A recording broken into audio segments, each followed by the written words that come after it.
Qigong, c'est quoi exactement? Vous pouvez laisser les bras. Qu'est-ce qu'on fait? Ça consiste en quoi comme étude de Qigong? Donc, en un seul mot, le Qigong, c'est la cosmologie. Donc, dans le cosmos, dans l'univers, qu'est-ce qu'il y a comme élément? Donc, matière, énergie et conscience. Ouais. Donc, matière, énergie, conscience. D'accord. Si on ne travaille pas sur ces trois-là, on ne peut pas faire de Qigong. Donc, les arts martiaux internes et les arts martiaux traditionnels, c'est le Qigong. Donc, on doit travailler sur ces trois plans. D'où vient donc l'idée de travailler ensemble aujourd'hui pour la passerelle martiale. Donc, de Qigong en art martial. D'accord. Donc, ce n'est pas que l'énergie, ce n'est pas que la posture, la respiration seule, ça ne va pas non plus. Donc, il faut travailler de façon cohérente. Donc, il faut chercher la corrélation entre. D'accord. Donc, l'énergie, ça se manifeste comment? Est-ce qu'on peut la sentir? Est-ce qu'on peut dire que c'est ça l'énergie? Voilà, donc l'énergie, ça se matérialise comment? Quand on fait du Qigong, on sent la chaleur thermique, on sent les picotements donc électriques, on sent les coussins d'air magnétiques. D'accord.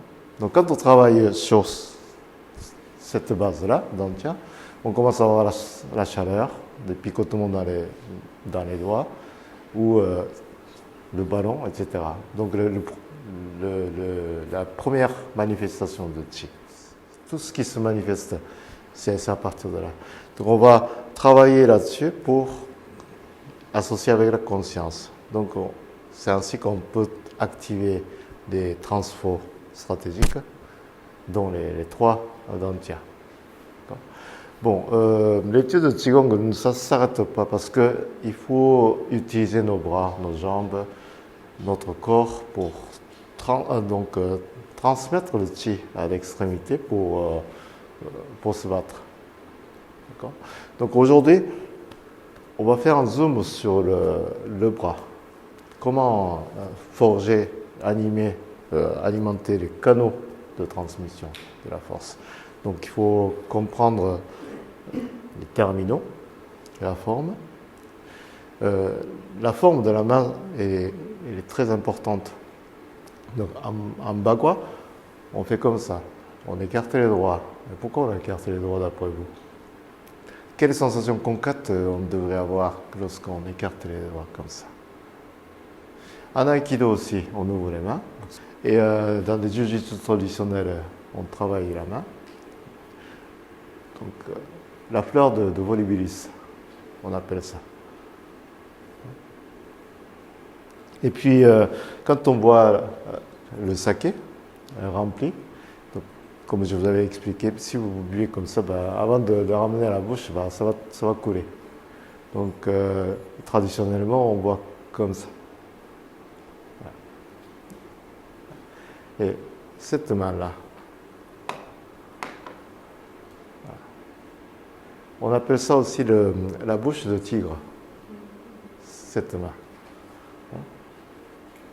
Donc, chaque école a sa propre manière d'activer les doigts.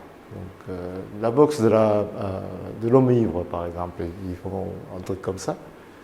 Il ne faut pas croire qu'ils imitaient les ivrognes pour se battre. C'est leur façon de travailler les canaux de canalisation de force. La boxe de la menthe religieuse font comme ça. Voilà. C'est pas comme ça qu'on va piquer les adversaires.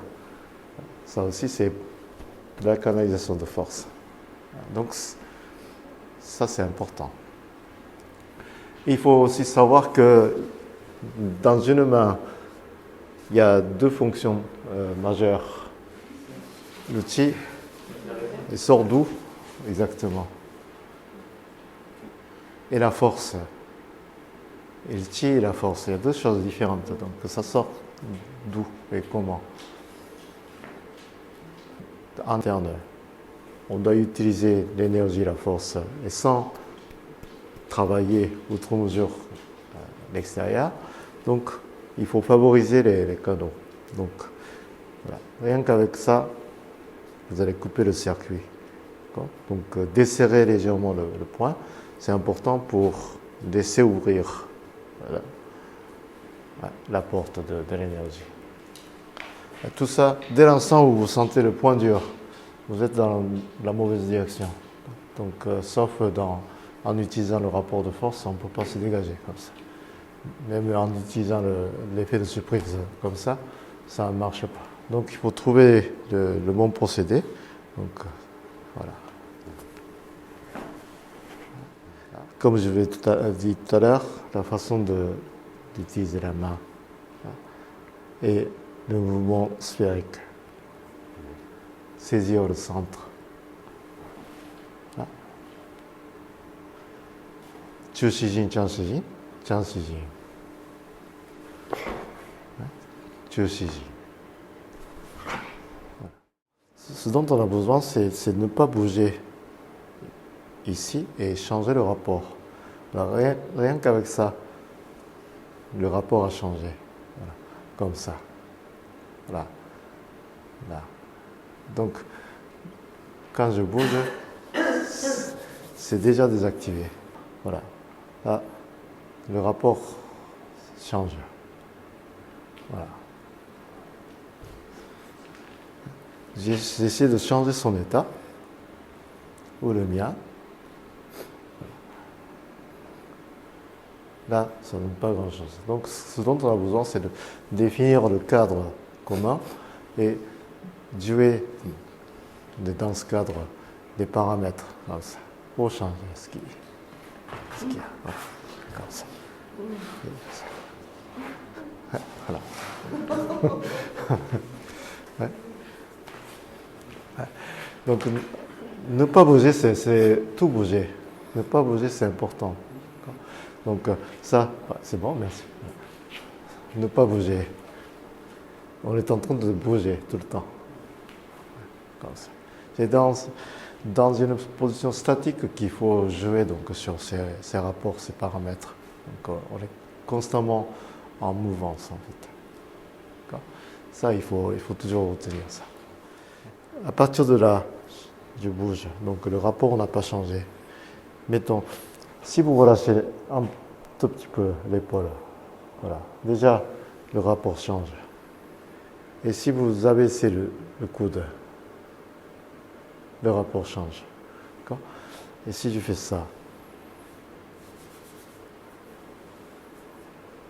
là, ça ne donne pas grand-chose. Donc, abaissez l'épaule. Sinon, vous lâchez. Abaissez le coude. Et commencez à bouger ici. Ça crée donc un effet lasso, comme ça. Comme ça. Donc, voilà, comme ça. Ensuite, si je fais ça, et ça, voilà, ça va vers lui.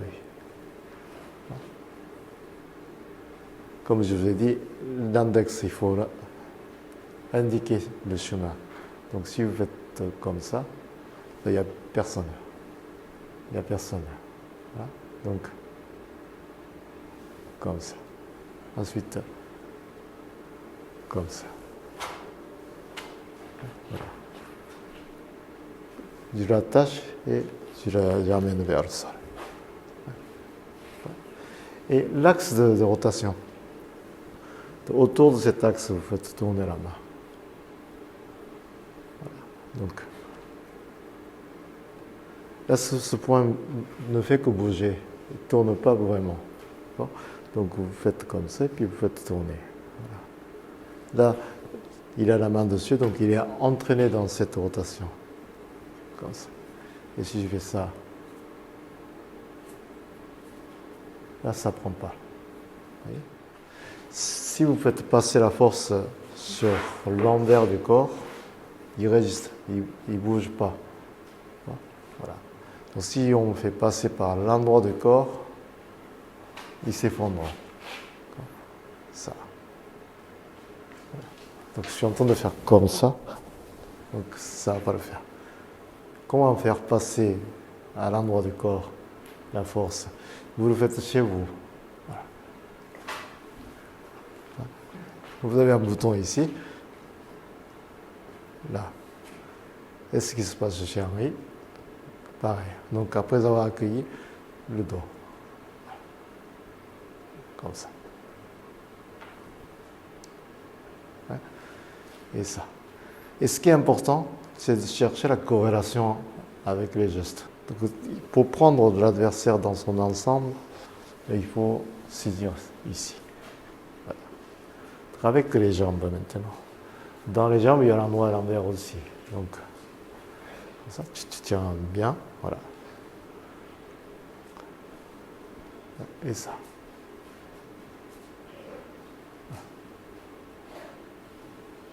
Et l'endroit et l'envers. L'envers seulement. Voilà. Et l'endroit et l'envers. Donc, la façon de manier les jambes et le bras, il y a corrélation. Donc, après avoir caressé la tête de chat, grattez-vous dans le dos. Allez-y. Dans une main, on peut créer donc un point d'accroche et issue de secours, comme ça. Là, il y a déjà autant de surface, donc c'est dommage de ne pas s'en servir. Ça, dans ce bloc, j'ai fait un truc comme ça. Donc le point d'ancrage, c'est pas un point, mais la surface d'ancrage qui est comme ça. Donc on va réduire le point se trouve partout. Donc si c'est là, c'est ici. Si c'est là, issue de secours se trouve ailleurs. Voilà. Si c'est au milieu, tout le reste. Si c'est tout le reste, ben, le milieu c'est l'issue de secours. Vous voyez? C'est comme ça qu'il faut voir. Donc, il n'y a pas d'issue de secours. Comme ça. Et issue de secours, ici.